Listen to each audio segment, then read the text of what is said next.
श्री कृष्ण 10 अध्याय पहला स्कंद कृष्ण महापुर जहाँ दिल भीतर रहसन से यार के जाई पारसन के परीक्षित महाराज धार्मिक लोग थिले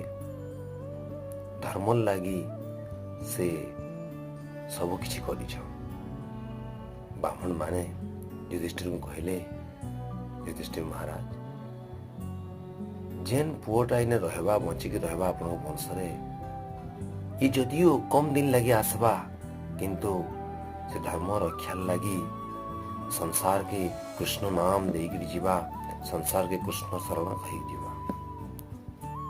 ये कथा सुनिकरी युधिष्ठिर महाराज दुख नहीं करी से और अश्वमेध यज्ञ कर जेन संपर्क बने सब मरी जाइछन से लगी आओ समस्त को शांति रखीछन